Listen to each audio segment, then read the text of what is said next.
Hola, una vez más aquí. Les agradezco el hecho de que continuemos en este programa de construcción de paz y resolución de conflictos. Gracias en nombre de la iniciativa Whitaker para la Paz y el Desarrollo por esta gran sinergia que estamos construyendo semana tras semana con temas nuevos. El día de hoy vamos a ver un temita que seguramente ya lo has escuchado. Bueno, son dos temas. En realidad vamos a hacer un resumen de lo que hemos visto, bueno, lo que vimos en la sesión anterior, como lo hacemos cada semana. Y bueno, vamos a ver cómo contribuye los derechos humanos y la justicia restaurativa para la construcción de paz comunitaria. ¿Ok? Es un tema sumamente interesante porque se requiere ahora con tanta vivienda vertical, por ejemplo, que estamos teniendo acá en Baja California, en Tijuana en lo particular, estamos creciendo y nos estamos llenando de edificios verticales que están creando comunidades. Y bueno, eso es sumamente importante porque dentro de una comunidad tijuanense se están creando diversos grupos de comunidades en donde es importante que se resuelvan los conflictos de cualquier manera, obviamente de manera pacífica. Y bueno, en la sesión anterior vimos que la resolución de conflictos, vimos a grandes rasgos que es un proceso que, bueno, es importante que sepamos que la mediación es un proceso a través del cual tomamos lo que sabemos para descubrir lo que no sabemos. Es un proceso para generar soluciones creativas, para abordar necesidades insatisfechas. Recordemos que vimos las necesidades subyacentes, que si no están cubiertas estas necesidades, es por default, como se dice por ahí, que vas a tener un conflicto. Entonces, ¿cuáles son estas 9 necesidades estas necesidades que hay que cubrir? Las necesidades subyacentes que hay que cubrir. El programa menciona 9, ¿ok? Hay otras teorías, como la teoría de Maslow, en donde da a conocer también las necesidades básicas del ser humano. Bueno, pues el programa de construcción de paz y resolución de conflictos da a conocer 9 necesidades subyacentes. Entonces, si no te acuerdas cuáles son ellas, te pido de favor que acudas a tu Google Classroom a la sesión anterior para que revises cuáles son estas 9 necesidades que hay que cubrir, ¿ok? Y bueno, vimos también que el principal beneficio de utilizar un método de resolución de conflictos es a través de que por medio de él podamos dar estructura a nuestro proceso para tratar de encontrar una solución, obviamente pacífica al problema. Esto es para evitar que perdamos nuestro tiempo y, por supuesto, las energías y, bueno, que perdamos soluciones potencialmente buenas. Es importante también recordar que ante los conflictos, los constructores y las constructoras de paz, obviamente debemos ser capaces de comprender la situación y proponer soluciones innovadoras que satisfagan a todas las partes involucradas. Vimos también que hay muchos métodos diferentes para resolver conflictos. Algunos de estos métodos funcionan mejor para tipos específicos de problemas y otros son más generales y funcionan bien en todo tipo de conflictos. Vimos la mediación asociativa como una herramienta que este programa da a conocer, el cual ahorita vamos a ver un leve repaso en el cual la mediación asociativa es importante que la pongamos en práctica, ya que nos ayuda por medio del diálogo y por medio de que esta persona, como un tercero mediador, nos ayude a conciliar este proceso para poderlo resolver de una manera pacífica mediante diálogos, mediante preguntas. Y bueno, es una habilidad, la mediación, que podemos cada uno de nosotros aprender y la podemos perfeccionar a través de la práctica. Por eso yo los invito a que empecemos a practicar la mediación en tu vida cotidiana.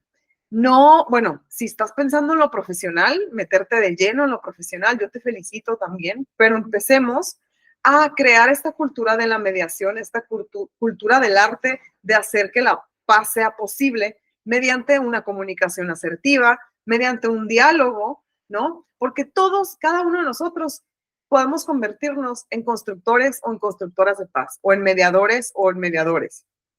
Mediadores o mediadoras eficaces.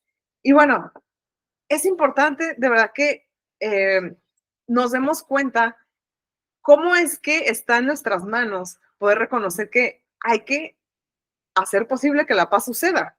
Y claro, se dice de una manera muy fácil en teoría, pero a la práctica se requiere de muchísima voluntad.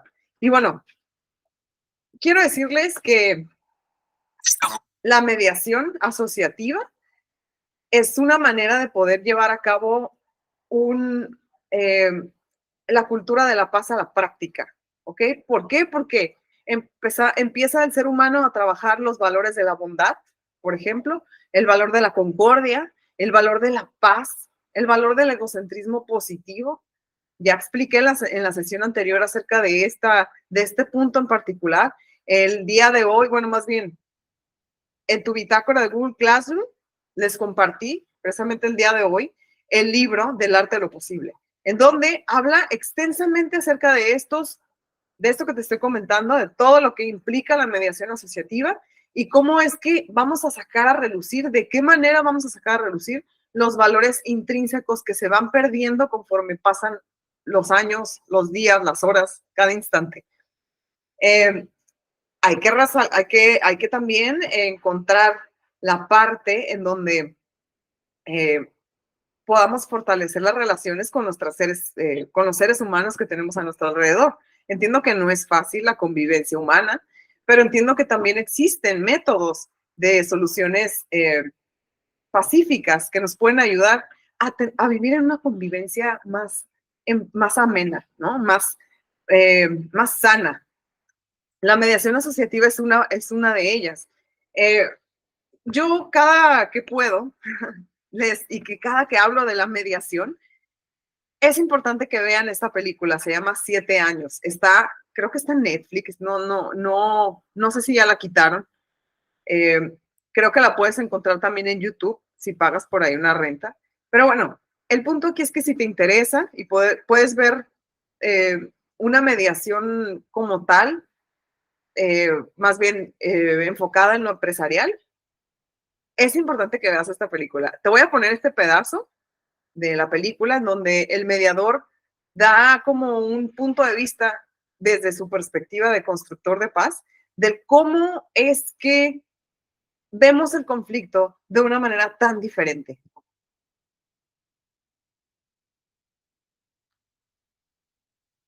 ¿Puedo contarte un caso? Claro. Imagínate. Es importante que nos demos cuenta el cómo cada uno de nosotros vemos el conflicto de una manera diferente. El cómo hacernos la pregunta del para qué, cuando hay dos personas en conflicto, del para qué estamos haciendo lo que estamos, por lo cual estamos peleando, hace la gran diferencia. Y bueno, otra de las cosas que la mediación asociativa da a conocer es una palabra que se llama Ubuntu, el cual tiene que ver con la importancia de la humanidad para con el prójimo. Veamos.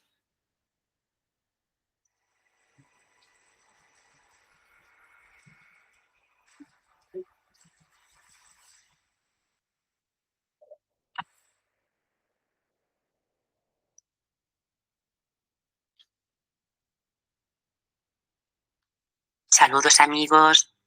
En este vídeo voy a hablar de Ubuntu, una palabra africana que proviene de las lenguas Zulu y Xhosa y que se traduce por yo soy porque nosotros somos. Se trata de una actitud mental prevaleciente entre los nativos del sur de África y que surge del dicho popular Umuntu, Nigumuntu, Nagamuntu, que en Zulu significa una persona es una persona a causa de los demás. Porque esta filosofía de vida se basa en la humanidad hacia las otras personas. Así, si vas a un sitio y no tienes comida y alguien te la da gratis, eso es Ubuntu. Porque una persona con Ubuntu es abierta y está disponible para los demás. Respalda a los demás y no se siente amenazada cuando otras personas son capaces y son buenas en algo. Porque está segura de sí misma, ya que sabe que pertenece a una gran comunidad. Muchas tribus africanas piensan que cada persona decrece cuando otras personas son humilladas o menospreciadas, cuando otros son torturados y oprimidos. Porque Ubuntu tiene que ver con la lealtad y la solidaridad a la comunidad, es decir, tiene que ver con los cuidados a la gente que la integra y con la confianza que existe entre ellos. Se trata de ver aquellas cosas que les unen y no las que les separan. Esto es lo que escribió el sacerdote y misionero argentino Jorge Bender en su obra África no me necesita, yo necesito de África. Dijo que una persona con Ubuntu es aquella que se alegra cuando otra persona es buena en algo, cuando tiene destreza, porque piensa que todos se beneficiarán de ello. Un ejemplo de comportamiento Ubuntu se dedujo de un juego que un antropólogo propuso a los niños de una tribu africana. Este hombre colocó una canasta llena de frutas cerca de un árbol y dijo a los niños que aquel que llegara primero ganaría todas las frutas. Pero cuando dio la señal para que corrieran, todos los niños se tomaron de la mano y corrieron juntos. Después se sentaron a disfrutar del premio. Cuando el antropólogo les preguntó por qué habían hecho eso, ellos les respondieron: Ubuntu. ¿Cómo uno de nosotros podría estar feliz si todos los demás están tristes? Algo muy diferente a lo que estamos acostumbrados a ver, por ejemplo, en el deporte, en donde tan solo una persona o equipo gana, lo que supone que la mayoría pierde. En una sociedad Ubuntu, nuestra felicidad es el resultado de que nos ocupamos de la felicidad de los demás. Se traduce por yo soy un ser feliz y realizado, puesto que todos somos seres felices y realizados. Porque en las comunidades Ubuntu, la estrella del equipo es el propio equipo y nadie destaca por encima de los demás. El éxito del grupo está, de hecho, por encima del éxito individual. Que este mundo sea positivo o negativo depende, pues, de nosotros y de cómo nos comportemos con respecto a los demás. Nosotros decidimos. Pero para que las cosas cambien, se requiere que hagamos algo. En el año 2002, una trabajadora social de nombre Leima Bowe organizó la acción masiva por la paz de las mujeres de Liberia. Reunió a las mujeres de Monrovia con el objetivo de pedir la paz, llevando a cabo protestas pacíficas por la no violencia, con el objetivo de poner fin a la guerra civil debido a su país en más de 15 años de sangre.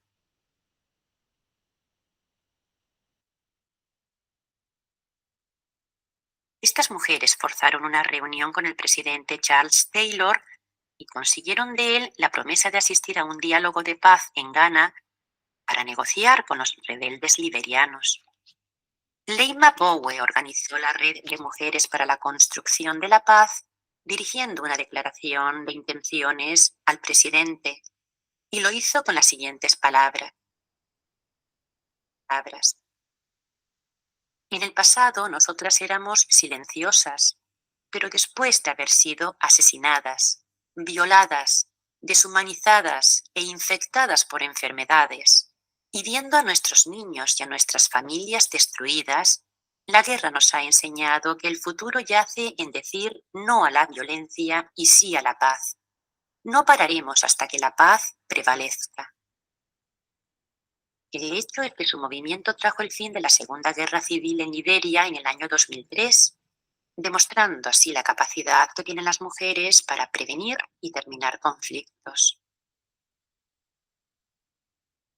La filosofía Ubuntu plantea una nueva forma de ser a través de la empatía, de la paciencia, del amor a los demás, de la tolerancia y del respeto, transformando los conflictos por medios pacíficos. Porque de lo que se trata es de buscar la reconciliación y la paz, evitando entrar en conflictos. Puesto que no es necesario utilizar la fuerza o la violencia para intentar resolverlos. Aunque la paz se define como lo opuesto a la guerra, es sin duda alguna mucho más que la ausencia de violencia. Es la presencia de la verdad, de la justicia y del bienestar de toda la comunidad.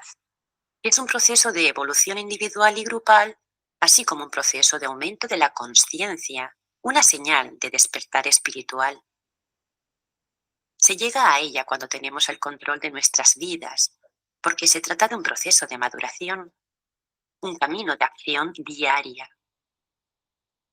La paz es tanto un estado mental, una forma de ser, como el resultado de millones de actos de amor que hacemos los seres humanos a diario. Y la realidad es que necesitamos vivir en paz, por lo que Ubuntu representa gran parte de lo que buscamos y necesitamos. La paz verdadera requiere de una conexión con uno mismo y con los demás, pero también con la fuente universal de la que todos procedemos, de la que todos emanamos. Es lo que nos mantiene conectados unos con otros a través de hilos invisibles, hilos de amor que proceden de la fuente. Como dice un proverbio africano, cuando hay paz en el individuo, hay paz en la familia. Cuando hay paz en la familia, hay paz en la comunidad. Cuando hay paz en la comunidad, hay paz en la nación. Y cuando hay paz en la nación, hay paz en el mundo. Ubuntu representa, pues, el espíritu de la unidad mundial, aquello que nos conecta con la fuente, con nuestro origen, con nuestro hogar cósmico. Por este motivo hay que trabajar para recuperar el espíritu de Ubuntu, el espíritu de la cooperación en acción, para poder vivir con los demás de manera armoniosa, aprendiendo de ellos en lugar de querer imponerles nuestras ideas o de querer persuadirlos para que piensen igual que nosotros.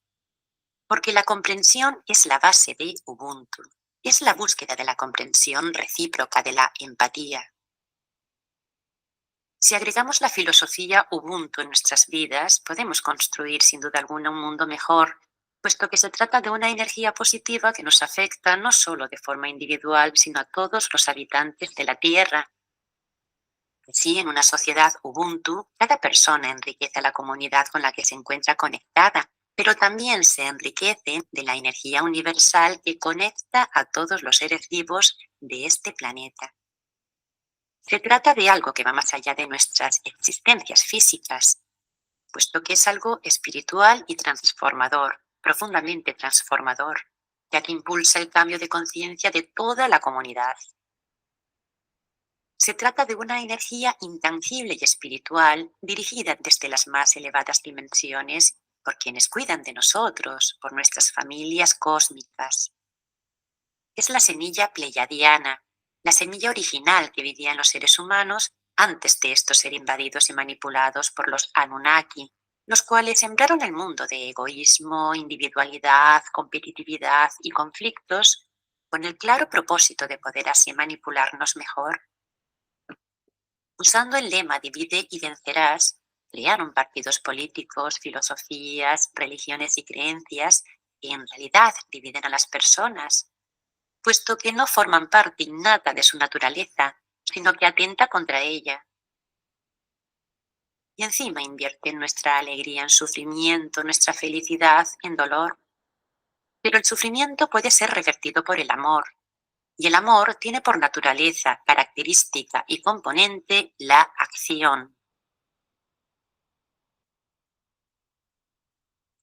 Existe una tribu en África en donde la fecha de nacimiento de los niños no es el día en el que estos nacieron o fueron concebidos, sino el día en que fueron pensados por sus madres. Así, el día en el que una mujer decide tener un hijo, se sienta sola bajo un árbol y se concentra hasta escuchar la canción del niño que quiere nacer. Los sonidos le llegan con claridad desde el corazón. Después regresa con el hombre que será padre de su hijo y le enseña la canción. Juntos la tararean una y otra vez. Cuando la madre queda embarazada, enseña la canción del niño a la gente del lugar para que cuando su hijo nazca, quienes estén a su lado la canten para darle la bienvenida. Así, cuando el niño nace, todos le cantan su canción. Según va creciendo, cuando se lastima o cuando hace algo bueno, la gente de la tribu le canta su canción. Y si hace algo malo, llaman al niño al centro del poblado y la gente de la comunidad lo rodea cantándole también su canción. Porque su forma de corregir un comportamiento erróneo es con amor. Y cuando uno reconoce su propia canción, no desea ni necesita hacer nada que dañe a otras personas. Cuando una pareja se une, se cantan mutuamente su canción. Y cuando una persona muere, todos la cantan para esa persona por última vez. Quiero terminar este vídeo con una leyenda africana que menciona que todos nacemos con una luz, con una energía que va menguando según nosotros vamos creciendo y haciéndonos mayores. Según pasan los años, esa luz es cada vez más tenue hasta que al final termina por apagarse. Y esto se debe al miedo, la desesperanza, todas esas cosas que nos alejan de lo que verdaderamente queremos. Un humo denso no nos permite ver todas las cosas que queremos conseguir en la vida, aquello que hará realidad nuestros sueños. Ese humo, esa inseguridad, hace que no lo consigamos y terminemos frustrados, dolidos y amargados. Y entonces la luz se apaga. Porque es la luz de los sueños, de las ilusiones que nos mantienen vivos y esperanzados. Pero podemos disolver ese humo, podemos hacer realidad nuestros sueños, tan solo necesitamos actuar, hacer algo para que esa neblina desaparezca. Y cuando empezamos a movernos para quitarla, la luz vuelve a iluminar nuestras vidas y todo comienza a fluir para que nuestros sueños se puedan hacer realidad. Así que alimenta tu luz, quita la neblina que puede ser miedo, pereza o pesimismo. Piensa qué puedes hacer por ti y por los demás y todo empezará a fluir en tu vida. Estamos en una época en la que necesitamos Ubuntu, puesto que tenemos el conocimiento y la sabiduría. Solo tenemos que actuar. Hasta pronto, amigos. Y bueno, lo que la mediación asociativa viene a darles a conocer, a darnos a conocer, a enfatizar cómo es que la filosofía del Ubuntu la podemos aplicar mediante un proceso de mediación, obviamente enfocado de una manera asociativa.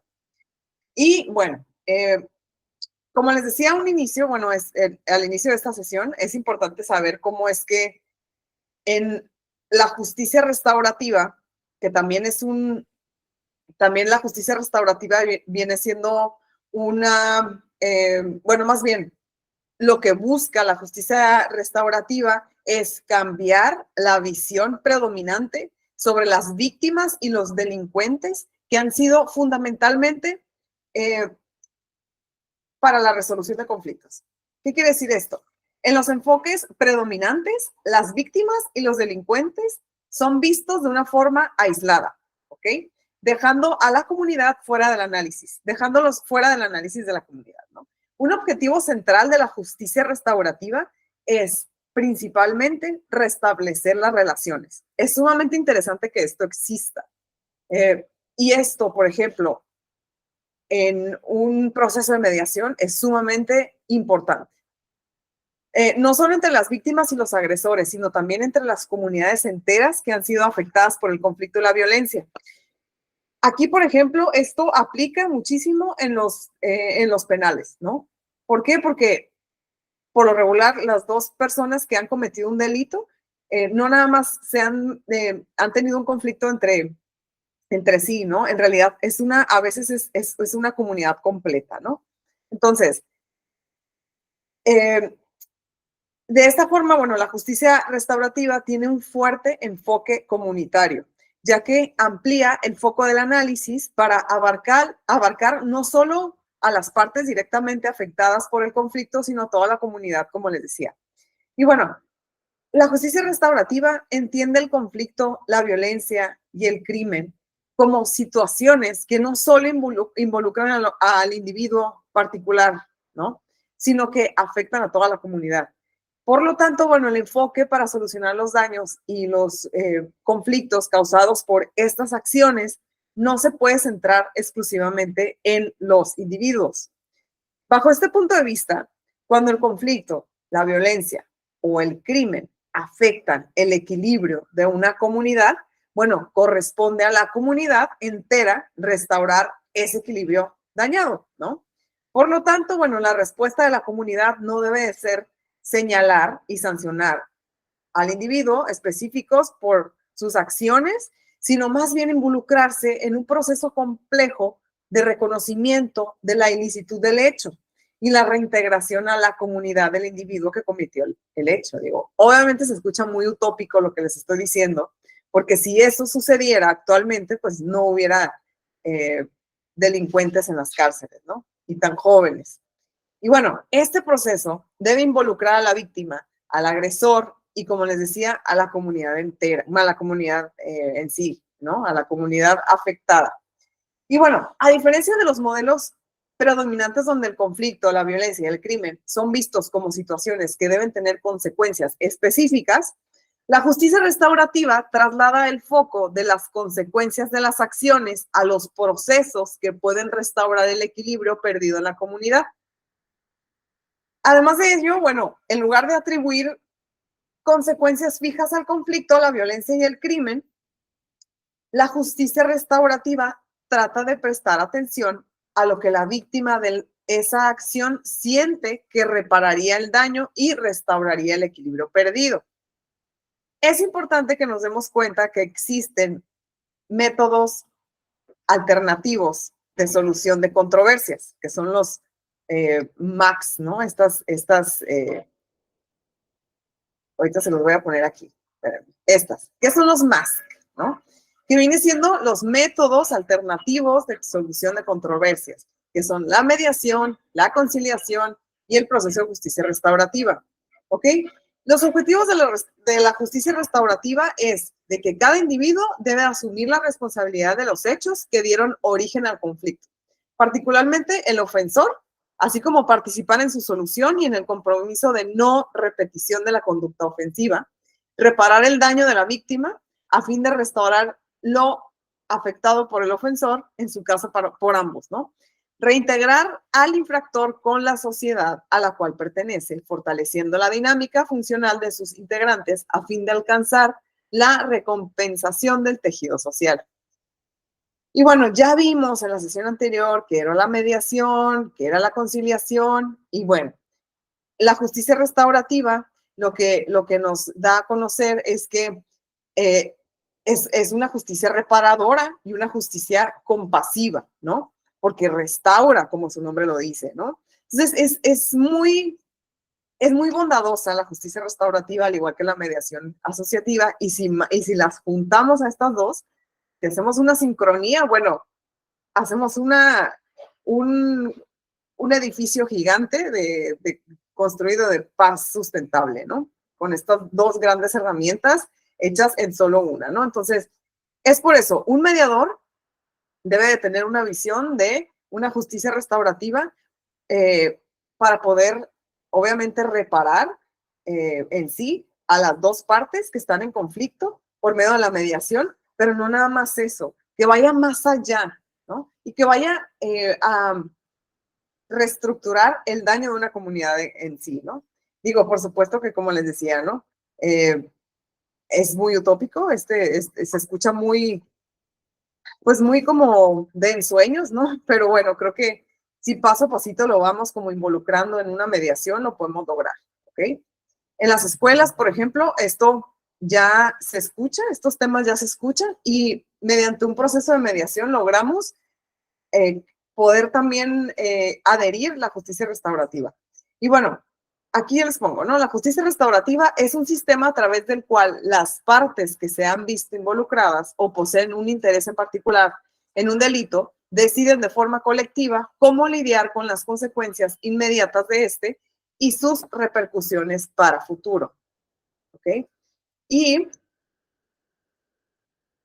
Ok, la implementación de la justicia restaurativa en los conflictos vecinales, por ejemplo, generaría que de una manera constructiva los vecinos reconozcan que existe un conflicto. Esto es sumamente importante que un gobierno, por ejemplo, lo empiece a trabajar, pero de verdad, porque creo que esto ya se escucha, ¿no? La justicia restaurativa, alguien que es, no sé, que sepa que es abogado, ¿no? Me imagino que ya esto, creo que también hay un lugar aquí en Tijuana, ¿no? Donde vas y haces lo que te estoy diciendo, ¿no? De la justicia restaurativa. Se hace énfasis en ello, ¿no? En la parte legal. Pero si empecemos a trabajarlo de una manera individual, en las comunidades vecinales, por ejemplo, el mundo sería otro, ¿no? Entonces, aquí, por ejemplo, Dice, asumirlo con responsabilidad, conocer sus derechos, ver alternativas para reparar el daño causado, pero además se puede obtener como resultado la comprensión de la situación, la reconciliación y el perdón visto como un sentimiento genuino de compasión. Bueno, veamos esto.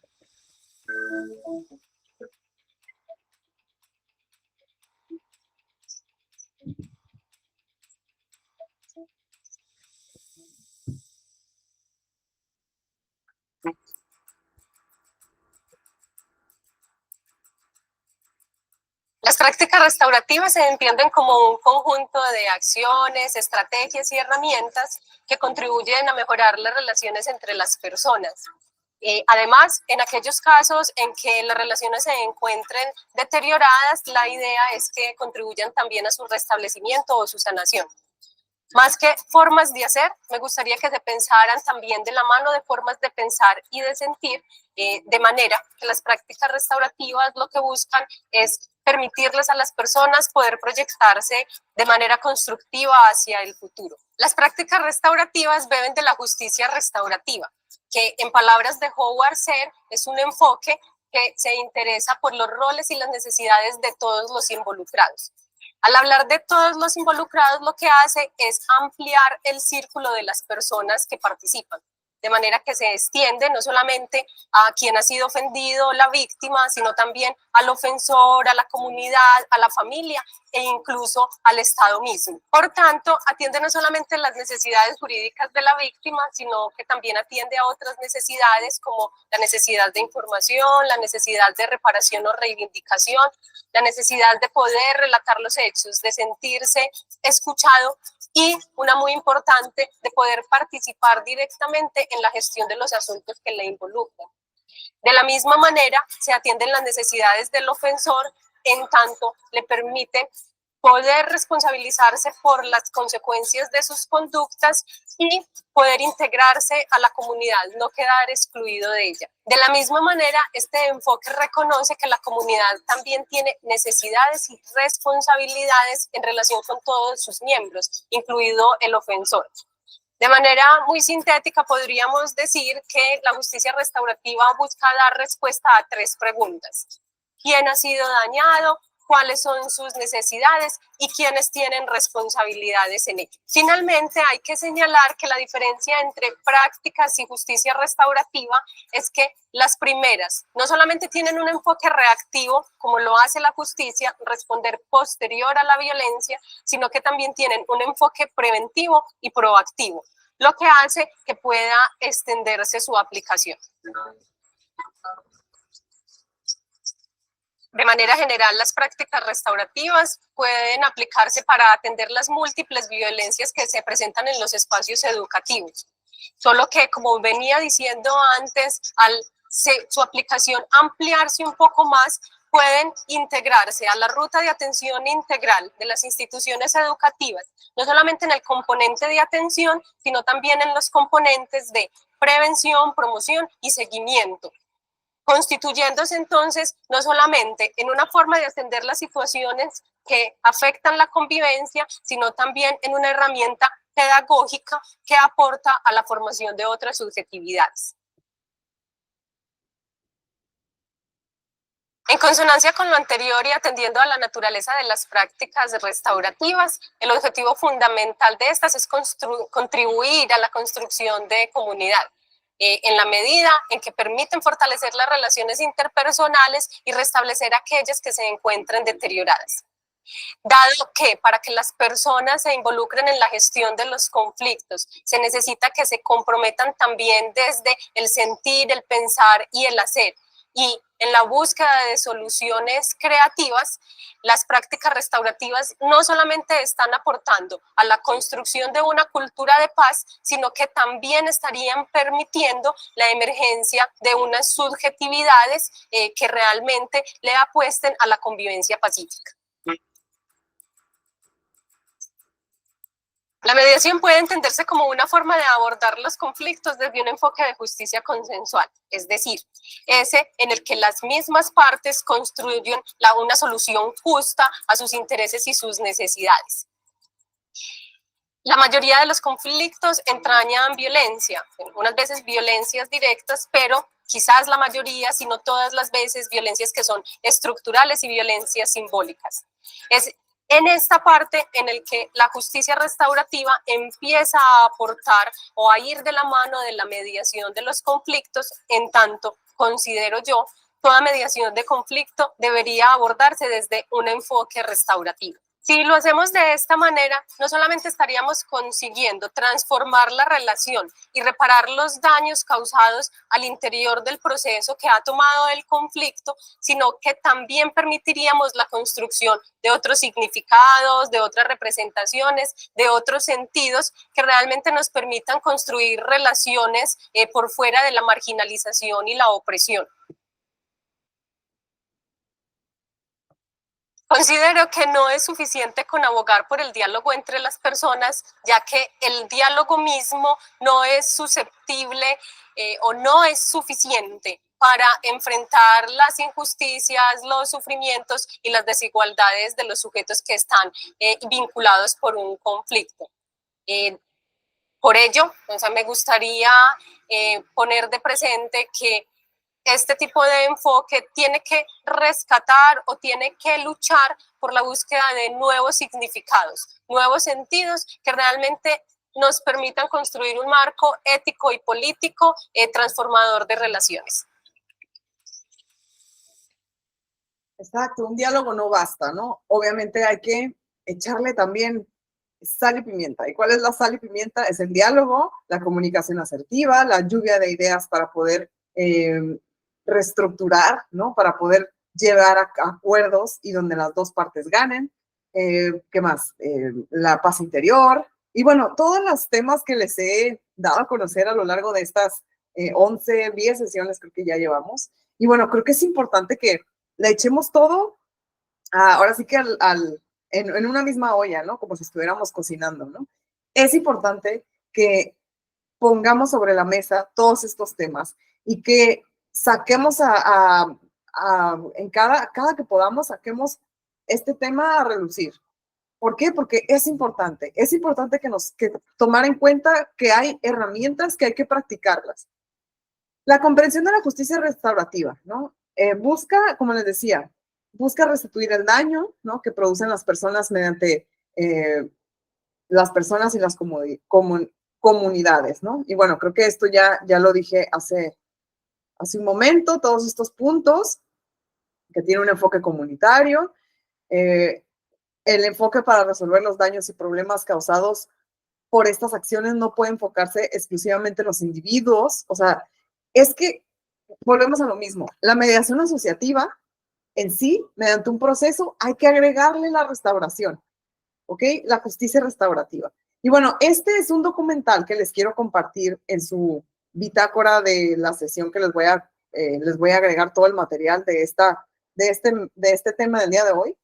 Pero es un documental que está un poco largo, son 31 minutos por ahí, que me interesa muchísimo que lo veamos completo, porque son casos que se han llevado a cabo. Vamos a ver un pedacito de este video, porque sí creo que es importante cómo es que se ha llevado ya a cabo la justicia restaurativa en otros lugares, ¿no? ¿Cómo es posible que en otros lugares sí se haya hecho?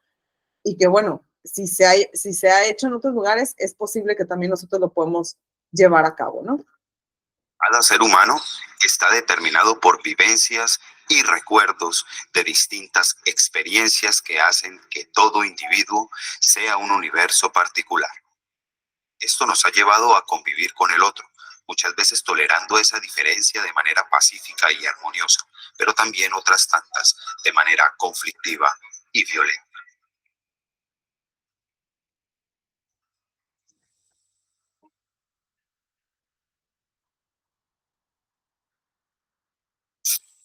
Se nos complicaron las cosas y pues resultamos enfrentando con una fíjate en cuáles ella yo recibí el pacto de barra que no había hecho.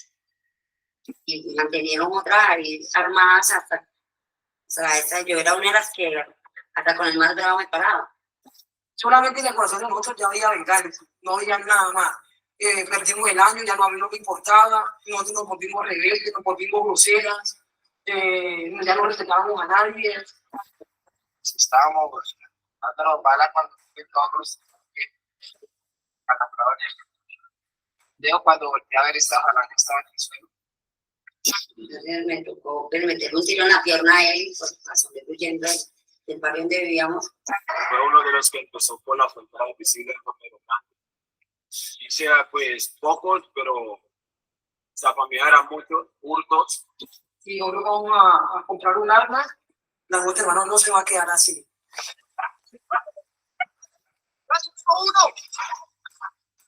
Primero que hay que buscar es una definición, que es justicia restaurativa.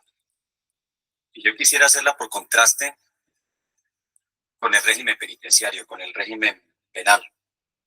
El modelo penitenciario es una superación muy civilizada de modelos anteriores de hacer justicia, en los cuales los tormentos públicos eran mecanismos muy eficaces que tenía el Estado para imponer a través de la vía del terror, el miedo a romper la ley. Cuando ocurre la Revolución Francesa, cuando se consolidan las ideas acerca de un Estado moderno, nace el régimen penitenciario, y ese régimen penitenciario era mucho más civilizado que estas torturas y que estas muertes, porque entonces volvía el asunto de la justicia un asunto racional, de equivalencias, al tamaño del delito, el tamaño de la pena. Otorgó incluso derechos a los reos, a su defensa, a un juicio, a unas condiciones mínimas en la reclusión en las cárceles. Reemplaza el castigo del sufrimiento físico en el cuerpo por un sufrimiento en el tiempo, un sufrimiento que sería entonces en el alma. El modelo que conocemos como justicia retributiva y su régimen penal no ha sido plenamente exitoso. Sus propósitos de disminuir el delito mediante el temor al castigo y lograr la rehabilitación del delincuente con el recurso del encierro no se han cumplido. Hoy en día asistimos impotentes a una creciente incapacidad del sistema penitenciario para condenar y rehabilitar a los delincuentes. La cárcel es otro mundo, acá afuera es un mundo, allá adentro es otro mundo. Todo lo que necesites es plata, si necesitas un cigarrillo vale plata, si necesitas una llamada vale plata. Si vos decís que el sábado o el domingo pagás, ese día tenés que pagar, porque si ese día llega y no pagas, pues te puede pasar algo.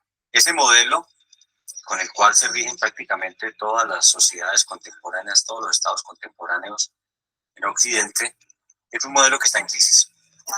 Inhumanas y degradantes son las condiciones en las que viven los prisioneros en las cárceles de Colombia debido al hacinamiento. La gente no sale rehabilitada de la cárcel.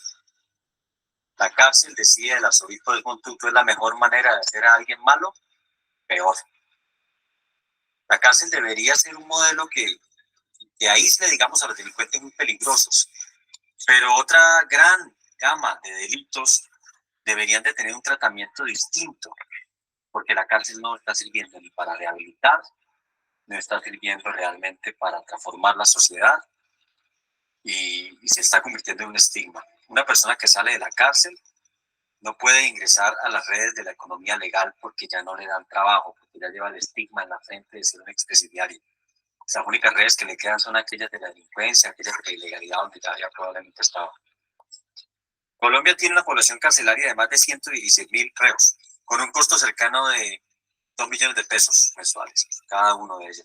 Viven en condiciones de hacinamiento, en condiciones en muchos casos violatorias de sus derechos fundamentales. Son condiciones infrahumanas, están tirados en los pasillos, existen dificultades frente al manejo que existe. Los costos son excesivos y los resultados exiguos. Hay que pensar en otra manera de hacer justicia. Yo no digo que esta sea una panacea ni la única alternativa, pero creo que la justicia restaurativa es una visión con muchas posibilidades. La justicia restaurativa se centra en restituir los derechos de la víctima y darle una oportunidad de rehabilitación al ofensor. Y es una apuesta que tiene posibilidades de rehabilitar socialmente, psicológicamente al delincuente. Y bueno, yo aquí les menciono 5 pasitos involucrados al abordar los intereses y necesidades subyacentes en un conflicto. Y bueno, esto se los mencioné en la sesión anterior, pero bueno, ahorita dicho lo de la justicia restaurativa, hay que mencionar que es sumamente, en teoría, es a lo mejor demasiada teoría, pero la práctica es sumamente sencillo. Abordar el problema lo más fácil posible, derivar estrategias para satisfacer las necesidades no cubiertas, separar a la gente del problema, tomar un enfoque a futuro y separar los hechos de los sentimientos. Ahora veamos, ya vimos que era justicia restaurativa y mencionaron también que dentro de una justicia restaurativa, obviamente se ve que no se defienden estos derechos humanos que existen y que sabemos que hay que, pues hay que respetarlos para que respeten estos derechos humanos. Bueno, en teoría, esa es como que a la práctica, ¿no? Pero en realidad hay muchas personas que no saben qué son aún los derechos humanos, cómo se puede conceptualizar los derechos humanos. Veamos qué son los derechos humanos. Human rights is, geez, that's a good question. Human rights. Oh, that's tough. Wow. I don't even know how to give that a definition. I would probably have to do a little bit of homework or something. Yeah, any right that I think just as a normal, human, The rights that humans have. That's a very large debate. Tú le puedes preguntar a 20 personas y te van a dar 20 diferentes opiniones. Non saprei, una domanda complicatissima. We just take it for granted that they're there, but we don't even consider what they are.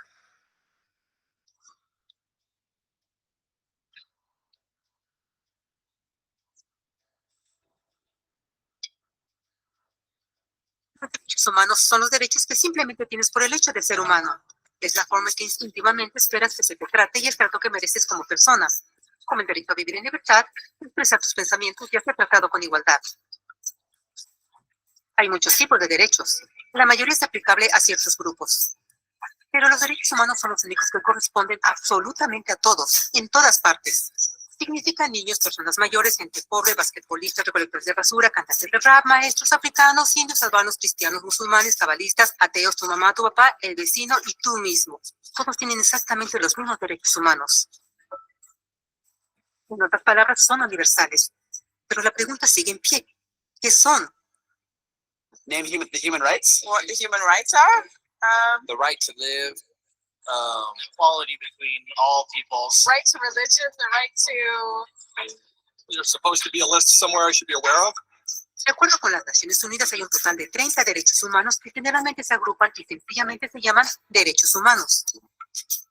Todos ellos se enumeran en la Declaración Universal de Derechos Humanos, que es el documento más ampliamente aceptado sobre el tema. Pero fue hace mucho tiempo cuando surgieron.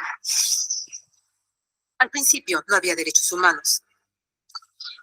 Si estabas con el grupo correcto, estabas seguro. Si no, bueno, no lo estabas. Pero entonces un personaje llamado Ciro el Grande decidió cambiar todo eso. Después de conquistar Babilonia, hizo algo completamente revolucionario. Anunció que todos los esclavos eran libres.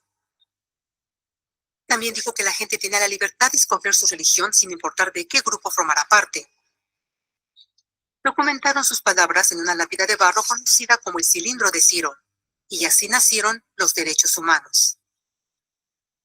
La idea se extendió rápidamente a Grecia, a India y finalmente a Roma. Se dieron cuenta que las personas siguen naturalmente ciertas leyes, aun si no se les pedía. Llamaron a esto ley natural, pero siguió siendo pisoteada por los que tenían el poder. No fue sino hasta 1000 años después, en Inglaterra, donde finalmente lograron que el rey aceptara que nadie podía invalidar los derechos de las personas, ni siquiera el rey. Los derechos de las personas fueron finalmente reconocidos y ahora estaban protegidos de quienes estaban en el poder, hasta cierto punto. Aún se necesitó que un grupo de rebeldes británicos declararan su independencia antes de que el rey aceptara que todos los hombres fueron creados iguales. No puede gustar a la idea, pero no los pudo detener. Y allí nacieron los Estados Unidos. Los franceses siguieron inmediatamente con su propia revolución por sus propios derechos. Su lista era más larga e insistieron en que esos derechos no solo se habían ideado, sino que eran naturales. El concepto romano de ley natural se había convertido en derechos naturales. Desafortunadamente, no todos estaban entusiasmados. En Francia, un general llamado Napoleón decidió derrocar la nueva democracia francesa y se declaró emperador del mundo. Por poco y lo logra. Pero los países de Europa unieron sus fuerzas y lo vencieron. Y los derechos humanos estuvieron otra vez en boga. Se redactaron acuerdos internacionales garantizando ampliamente muchos derechos en toda Europa. Pero solo en Europa. De alguna forma, el resto del mundo todavía no tenía esos derechos. Por el contrario, esos países fueron invadidos, conquistados y consumidos por los enormes imperios europeos. Pero entonces un joven abogado hindú decidió que era suficiente. Su nombre era Mahatma Gandhi. Y ante la violencia, insistió que toda la gente en la tierra tenía derechos, no solo en Europa. Finalmente, incluso europeos empezaron a estar de acuerdo. Pero no iba a ser fácil. 2 guerras mundiales surgieron. Hitler terminó la mitad de la población judía de la tierra en horribles campos de concentración nazis. En resumen, 90 millones de personas murieron. Los derechos humanos nunca habían estado tan terriblemente cerca de la extinción. Y el mundo nunca había estado tan desesperado por un cambio. Así los países se unieron y formaron las Naciones Unidas. El propósito básico era reafirmar la fe en los derechos humanos fundamentales, en la dignidad y el valor del humano. Pero, ¿qué son los derechos humanos? ¿Eran las proclamaciones de Ciro, las leyes naturales de Roma, las declaraciones de Francia? Todos parecen tener una idea un tanto diferente de lo que los derechos humanos deben ser. Pero bajo la supervisión de Eleanor Roosevelt, finalmente estuvieron de acuerdo en un grupo de derechos para todos absolutamente. La Declaración Universal de Derechos Humanos. El concepto francés de derechos naturales se había convertido finalmente en derechos humanos. Así, en resumen, primero solo unas cuantas personas con suerte tenían algunos derechos, hasta que una de estas personas decidió, oye, otras personas también deberían tener algunos derechos, lo cual fue grandioso, excepto que no todos estuvieron de acuerdo. Solo costó unos cuantos miles de años de lucha, declaraciones y más lucha hasta que todos finalmente aceptaron que los derechos humanos deberían ser para todos y vivieron felices por siempre. Excepto por un pequeño problema. Si la gente tiene el derecho a alimentación y cobijo, ¿por qué 16,000 niños están muriendo de hambre cada día? ¿1 cada 5 segundos? Si la gente tiene libertad de expresión, ¿por qué miles están en prisión por expresar sus ideas? Si la gente tiene derecho a la educación, ¿por qué más de 1,000 millones de adultos son incapaces de leer? Si la esclavitud ha sido abolida realmente, ¿por qué 27 millones de personas viven hoy en esclavitud? ¿Más del doble que en 1800? El hecho es que cuando se firmó la Declaración Universal de Derechos Humanos, no tenía la fuerza de la ley. Era opcional. Y a pesar de muchísimos documentos, convenciones, tratados y leyes, no eran más que palabras en papel. Así que la cuestión es, ¿quién hará que esas palabras sean una realidad? I have a dream today. Cuando el Dr. King marchó a favor de la igualdad racial, él estaba marchando por los derechos que habían sido garantizados por las Naciones Unidas desde hacía casi 2 décadas. Pero de todas maneras, él marchó. Cuando Nelson Mandela defendió la justicia social en los años 90, su país había acordado ya abolir tal discriminación de casi 40 años. Pero de todas maneras él luchó. Esos que luchan hoy contra la tortura, pobreza y discriminación no son gigantes o superhéroes. Son gente común. Niños, madres, padres, maestros, individuos de pensamiento libre que no están de acuerdo en estar en silencio y reconocen que los derechos humanos no son una lección de historia, no son palabras en una hoja de papel, no son discursos, campañas comerciales o de relaciones públicas. Son las elecciones que hacemos cada día como seres humanos. Son la responsabilidad que todos nosotros compartimos de respetarnos mutuamente, de ayudarnos unos a otros y de proteger a los necesitados. Como Eleanor Roosevelt dijo, después de todo, ¿dónde comienzan los derechos humanos universales? En pequeños lugares, cerca del hogar, tan cercanos y tan pequeños que no pueden ser vistos en ningún mapa del mundo. Sin embargo, son el mundo del individuo común, el vecindario donde vive, la escuela o universidad donde estudia, la empresa, la granja u oficina donde trabaja.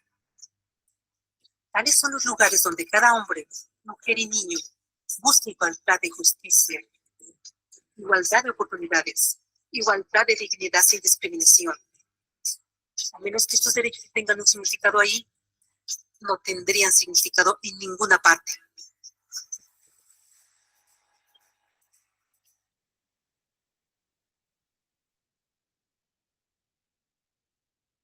Y bueno, pues hemos llegado a la parte final de esta sesión. Agradezco muchísimo el tiempo y la dedicación que has llegado hasta aquí. Te felicito porque ya estamos más adelante de la mitad. Y bueno, siguen aún más temas muy interesantes que me motivan cada semana de poderles compartir a cada uno de ustedes.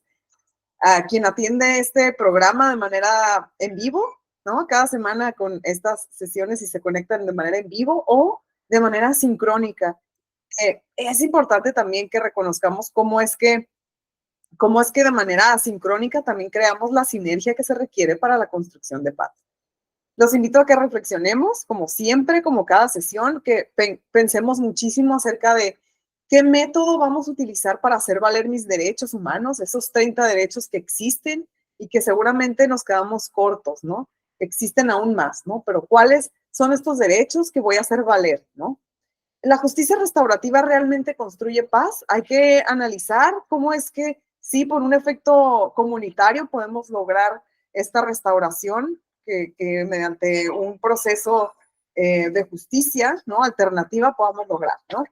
¿Qué necesitamos cada individuo para construir paz, ¿no? Y bueno, por supuesto, los y las invito a que hagamos nuestro espacio de paz interior para poderla provocar en nuestro exterior, ¿ok? Vamos a practicar esta paz que se requiere para hacerla posible. Y bueno, con esto me despido. Y bueno, no olvides que tienes mucho material que puedes leer a tu ritmo, a tu tiempo, a tu espacio. Todos estos temas que te comparto ayudan a construir paz, nutren esta visión que nos ayuda a construir la paz que se requiere de una manera sinérgica. Y bueno, con esto me despido, agradezco muchísimo tu atención y tu intención por hacer posible que la paz suceda. Gracias, gracias, gracias y nos vemos la siguiente semana. Que tengan una excelente tarde, un excelente día o una excelente noche, dependiendo en el horario que me estés viendo. Muchas gracias. Nos vemos en la siguiente semana. Adiós.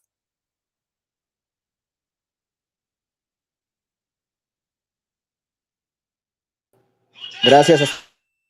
Muchas gracias, Enrique.